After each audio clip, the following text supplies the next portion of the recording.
Kayo po ba mga bossing ko ay isa sa mga namumblema dahil kayo po ay lagi na lamang pong walang pera? Ako po may tuturo sa inyo po mga bossing. Basta usapin pera, sipag at tiyaga po yan. Double time sa pagkayod at saka positive ka lamang. Huwag daing ng daing kasi kapag ikidaing ng daing, yan po mga bossing ko yung nagtatawag ka ng kamalasan. Kaya mas mainam, lagi nyo sasabihin, nako magkakaroon ako ng maraming pera. Huling paghihirap ko nito, kailanman hindi na ako mamumblema tungkol sa usapin ng pera. Ganun po mga bossing at huwag pong daing ng daing. Bagamat ka daing-daing nga nagaganap tunay na walang pera, huwag ibubukas sa bibig na wala kayong pera. Laging maraming pera, maraming darating na pera. Makakabayad sa lahat ng mga pagkakautang at kailanman na hindi na po kayo uutang pa. Ganun po mga bossing. At kayo po ay magkakaroon ng negosyo na dito na yayaman. Ganun po mga bossing ang mga pag-wish. Kailangan mga magaganda at kalimutan ang mga pangit na salitain. Ako dati-rate mga bossing, nako, lagi na ako negatibo, lagi ko inaaway ang mister ko, lagi ko sinisisi sa buhay po namin mga bossing. Lagi po ako mga bossing kong nega, lagi akong galit. Wala akong sinasantong araw, lagi po akong galit mga bossing. At walang naidulot na maganda. Yun nga po sabi para ako'y may galit sa mundo.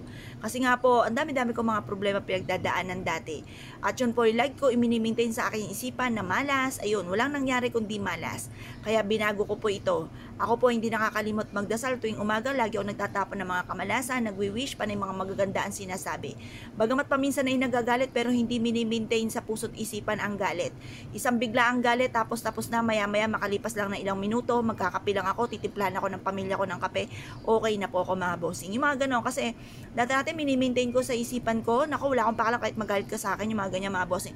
Pero hindi naman pwede na ipiplease mo yung sarili mo. Basta pag ikaw po ay sa isipan mo hindi ka galit sa kanya, pag nakita mo siya, binati mo siya, wala kang sama ng loob, nasa inyo naman ang pagpapala. At huwag isipin ng isipin po yun, magiging okay din ang lahat. Ngayon pa mga bossing, kasi kaya ako sinasabi muna, kasi minsan hindi natalab yung mga kahilingan kapag po ang sitwasyon ay daing ka ng daing, hindi mo binabago sa inyong pag-uugali yung mga ganon. Kaya kailangan baguhin po natin. Kahit kadaing-daing pamumpuyan mga bossing ko, ay wag yung sasabihin dahil nagtatawag kayo ng kamalasan. Ngayon pa mga bossing, ito po yung ating bawang. At ganoon din syempre ang ating pong tubig. Magwi-wish po tayo na mula sa ating pong puso. Sabihin po natin sa pamamagitan nito ay magtutuloy-tuloy na ang pasok ng swerte. Lahat ng mga pangarap ko ay matutupad at kung ano man mga pagsubok ko pinagdadaanan, ito'y pagdadaanan ko lamang at hindi ko tatambayan. Ganun po mga bossing ang pagwi-wish. Pagkatapos mga bossing ko, sabihin nyo po, magkakaroon ako ng maraming pera, hindi na ako mangungutang, hindi na ako mamumblema sa pera. Mababayaran ko lahat aking mga pagkakautang matatapos din yan. Or kaya po magkakaroon ako ng maraming bahay na paupahan, or kaya magkakaroon ako ng sarili kong negosyo na dito na ako yayaman. Yung mga ganyan sitwasyon mga bossing, matagal na natin pinapangarap. Lahat po tayo ay nangangarap po niyan. Kaya mag-wish din po tayo mga bossing. At tapos, mula sa ating pong puso't isipan, makakamtan po natin ito.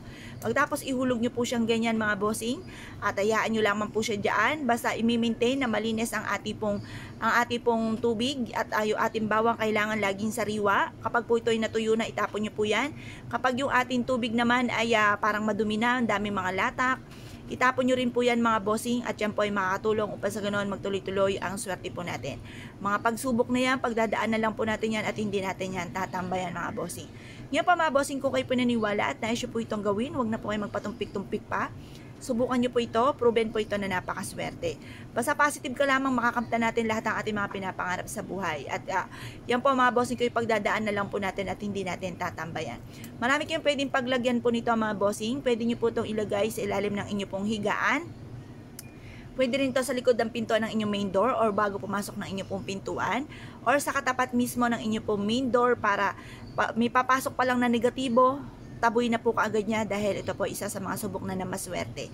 Kaya kung kayo po naniwala at nais po itong gawin, asya mga bossing, good luck po sa inyo po lahat.